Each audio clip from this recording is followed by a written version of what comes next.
Hey everyone, and welcome to a deep dive that's gonna have us looking at words in a totally new way. Yeah. We're going on a journey today, folks, tracing the unexpected journeys of some everyday words, uncovering how they evolved from ancient whispers to, well, to modern day mainstays, right? Right. Get ready to become word detectives because we are about to uncover the surprising origins of the language we use every single day. And you know what's so fascinating about this journey is that it's not just about individual words. It's about understanding the journeys of entire cultures. Ooh, I like that. Each word carries echoes of the past, reflecting the beliefs, the practices, and even the humor of the people who came before us. I love that it's like each word is a little time capsule just waiting to be opened. Hmm. And we're better to start our excavation than with the grand civilization of ancient Egypt. It's amazing to think that a civilization that thrived thousands of years ago still has a presence in the words we use today. It really speaks to the enduring legacy of ancient Egypt, doesn't it? Their innovations in writing, architecture, and trade left an indelible mark on the world, and their language, in many ways, became a cornerstone for Western civilization. Okay, so let's talk specifics. When I think of ancient Egypt, the word ebony immediately comes to mind. I mean, those rich, dark woods have always held a certain mystique, but I was blown away to learn that the word itself comes from the ancient Egyptian HBNI. And it's not just a coincidence, is it? The Egyptians prized ebony, importing it from Africa for use in furniture, art, and even cosmetics. So the fact that their word for this precious material is still with us today highlights the lasting impact of their cultural values and trade networks. You know, it's funny you mentioned trade because the next word takes us straight to the Nile River, the Bing, the lifeblood of ancient Egypt. Imagine those bustling waterways filled with boats laden with goods. Well, one of those boats, the barge, with its flat bottom perfect for hauling cargo, actually gets its name from the ancient Egyptian word buri. And isn't it interesting how that connection to trade is still embedded in the word today? We often think of barges as workhorses, transporting essential goods across rivers and canals. It's a subtle reminder of how the ancient Egyptians, with their reliance on the Nile for commerce and transportation, shaped not just our language, but our understanding of logistics and trade itself. I'd never thought about it that way. And speaking of things I'd never thought about, let's move from the Nile to the desert. Now, you're probably picturing pyramids and scorching sands, but hidden among those dunes were these lush oases. And you know what? The very word oasis is a direct descendant of the ancient Egyptian word wat, which referred to these life-giving havens. It's a beautiful example of how language reflects the environment and the needs of the people who speak it. In a land as arid as ancient Egypt, those oases weren't just geographical features, they were symbols of hope, survival, and respite from the harsh desert conditions. So the fact that their word for oasis has survived for centuries speaks to the power of these places in their collective memory and imagination. It's incredible how these ancient words offer us a glimpse into the Egyptian worldview. It's like we're deciphering a secret code, unlocking a deeper understanding of their relationship with the world around them. Precisely. And speaking of codes and writing, we can't forget one of ancient Egypt's most enduring legacies, papyrus. That remarkable writing material made from a plant that grew along the Nile. Well, believe it or not, the ancient Egyptians called it chuf, a word that eventually transformed into the papyrus we use today. You're right. It's mind-blowing to think that something as fundamental as writing, a cornerstone of human civilization, owes its very existence to a plant that flourished along the banks of the Nile. It underscores how interconnected human history truly is, doesn't it? Yeah. That something as seemingly simple as a plant could have such a profound impact on the development of communication and the spread of knowledge across millennia. Absolutely. But our journey through the world of word origins doesn't end in ancient Egypt. We're about to take a dramatic turn, trading the sands of time for the bright lights of the theater. So buckle up, because our next stop is full of drama, intrigue, and words that have taken on a life of their own. I'm intrigued. The theater has always been a mirror to society, reflecting our hopes, fears, and everything in between. So I'm curious to see what linguistic treasures we uncover as we delve into the world of the stage. And we're back, ready to shine a spotlight on the fascinating world of word origins this time with a decidedly theatrical flair. Yeah.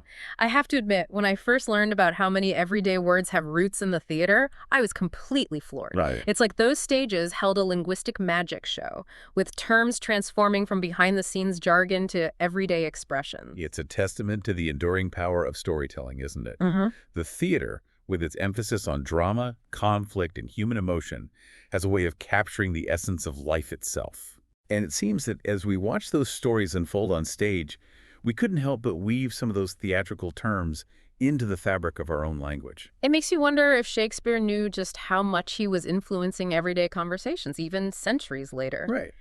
Now I'm ready for my close-up, Mr. DeMille, because this next word is all about the scene. And believe it or not, it comes from the Greek word skono, which literally meant stage. And think about how that one word, rooted in a physical space, has branched out to encompass so much more. Oh, yeah. We talk about scenic views, imagining ourselves amidst beautiful landscapes as if they were staged for our enjoyment. We discuss different scenarios, playing out hypothetical situations with all the drama of a theatrical production. And don't even get me started on making a scene. That one's pure theatrical gold. Uh-huh. It's fascinating how a word that once described a literal stage can now encompass everything from a breathtaking vista to, like, a full-blown meltdown in the grocery store aisle. Yes, exactly. And speaking of dramatic flourishes, have you ever noticed how easily we use the word upstaged? It seems so natural to describe someone stealing the spotlight, but I bet most people don't realize it comes from the physical layout of a stage. Wait, really? Yeah. I didn't even make that connection. Tell me more. Well, back in the day, actors realized that by moving upstage, literally towards the back of the stage, they could force other actors to turn their backs to the audience.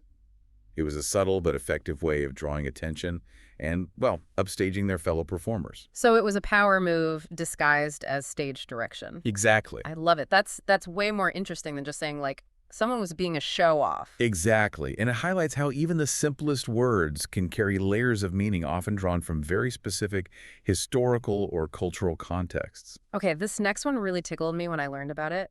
You know how actors wait in the wings before making their grand entrance?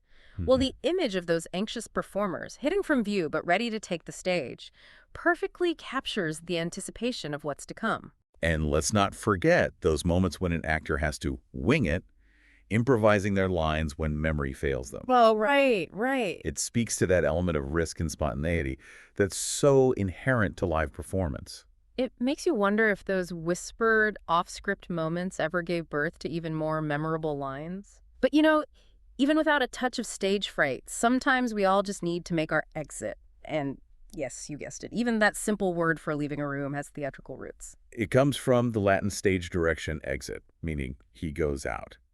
It's a reminder that even the most mundane actions can have their moments in the spotlight, so to speak. Speaking of spotlights, that term, which we now use to describe anyone at the center of attention, originally referred to, well, an actual spotlight, that bright light focused on actors during performances. And in the 19th century, theaters began using limelight, which literally involved shining a light on a piece of burning lime to create a bright illumination. It's amazing how that term, once rooted in a specific lighting technique, has become synonymous with fame, recognition, and being the center of attention. And you know what? Even the word background originally comes from stage design. Yeah. It referred to the scenery behind the actors, literally creating the backdrop for their performances.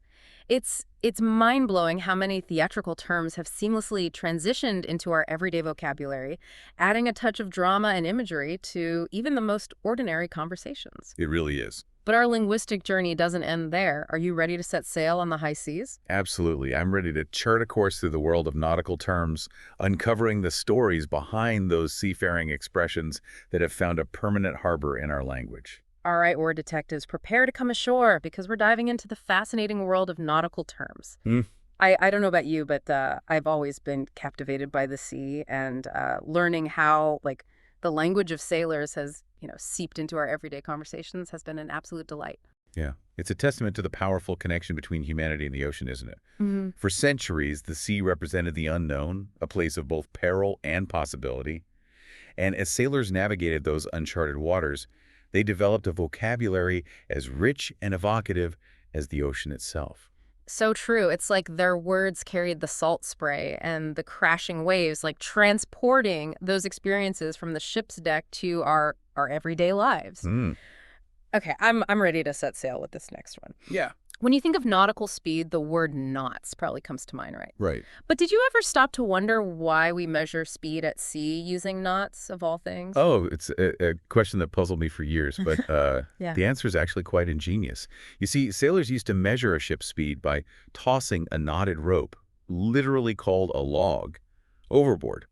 They track how quickly those knots pass through their hands, and that, my friend, is how we got the word knots for nautical speed. That is ingenious. It's amazing how those practical on-deck solutions evolved into the words we still use today. Okay, this next one is a real brain teaser. Okay. Have you ever heard the phrase deeply fathom something? Yeah, yeah. Like, I can't even fathom how that happened? Right. It implies a deep level of understanding. Precisely. Yeah. But here's where it gets really interesting.